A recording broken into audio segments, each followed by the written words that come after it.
Hey you guys, it is me, Joe and Bams. Welcome back to another video, me boys and gals. In today's video, I'm going to be giving you tips and tricks on how to better improve your PvP skills on the Hive. Now, before I start this video, I just wanted to let you know that this video specifically is aimed towards people with keyboard and mouse. So whether if you're PC on keyboard and mouse, or Xbox, or PS4, PS5, this is mainly for the keyboard and mouse players. Eventually, I'll plan a video for maybe iOS, mobile, or controller players, but with controller players, you can definitely apply these same tips and tricks that I'm going to be talking about today, except of course you're using a controller rather than a keyboard and mouse. So other than that, let's get into it.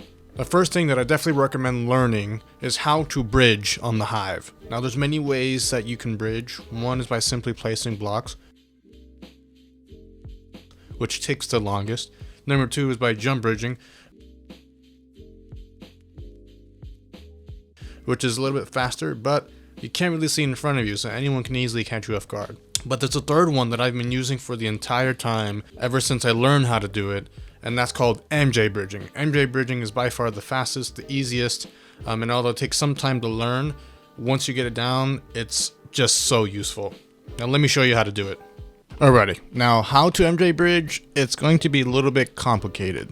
First, you typically want to give yourself enough space to place the block, or right before the void. But when you place the block, you want to look almost halfway down, more than halfway down, rather than looking straight, you want to look more than halfway down. The block is outlined, that's typically where you want to look. Other than that, what you want to do is, when you give yourself that time and that space, so going up to the ledge, right click and hold, and notice how there was a block that placed in front of the block that I just placed. That indicates that you did it right. And after those factors are true, all you do is simply jump and run. Now, a common mistake that a lot of people do when they're MJ bridging is that they get too close, and let me demonstrate that issue. So rather than the blocks placing in front of each other, it's just gonna stack like that. So that's a common mistake a lot of people make. So that's why I recommend give yourself space to place that block, and right after you place it, you hold right click and then simply run and jump. Now, this cursor thing that I'm doing, moving it slightly up and down, is a buffer zone, because knowing Minecraft, there will be lag, or maybe someone will try to hit you off using a projectile.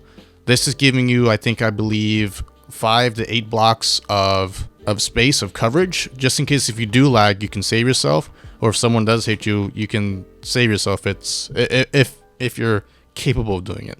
And that's how you MJ bridge. You simply give yourself space, look more than halfway down, right click and hold. If the block is in front, that means you did it right. And then simply run, jump, and then move your cursor up and down slightly. And I did it wrong because I went too high. But you typically want to keep it still pretty low when you're moving your cursor up and down, but just don't go too high nor too low.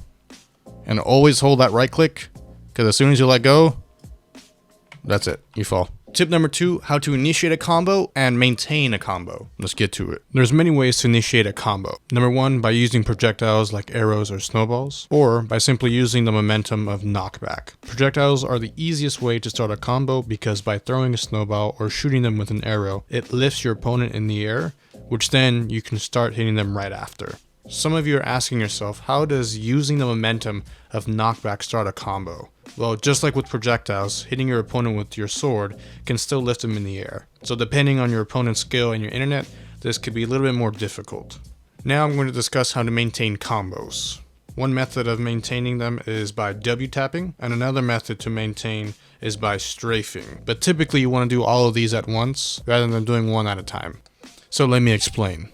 So in this clip, I turn around, see my opponent throw the snowball, and it instantly lifts him in the air, enough for me to get right under him and start hitting him. And in this clip, I use the momentum of knockback against my opponent. I start hitting him and notice how he slightly goes in the air, and that's how I initiate my combo and then hit him with an emo. So in this clip, after initiating my combo, I strafe. I go left and right, try to be unpredictable as much as possible. Because if I simply go straight, like, my opponent's going to know which way I'm going to go, and he's going to easily kill me by landing more hits. Now notice how I placed that block to stop him from comboing me. That's what you can do to prevent yourself from getting comboed, simply placing a block in front of you or simply just turning around. But also another thing to keep in mind is by W tapping. Notice how on some parts of the clip I get closer by running, or if I get too close, I walk. With W tapping, it makes it a little bit easier for you to keep your distance from your opponent, because also by W tapping, it does give you a little bit more reach in terms of how far you can reach him in terms of blocks. So that's why it's a good thing to know how to W tap. And that's all my tips and tricks that I have for y'all to better improve your skills on the Hive. I hope you all enjoyed this video, me boys and gals. Please be sure to hit that like button and subscribe if you want to see more content like this. And of course, if you have any questions, don't hesitate to ask me down in the comment section below. And also, definitely feel free to pause and rewind this video as much as you need to. And yeah, so other than that, I hope you all enjoyed. I'll see you all later. Beef.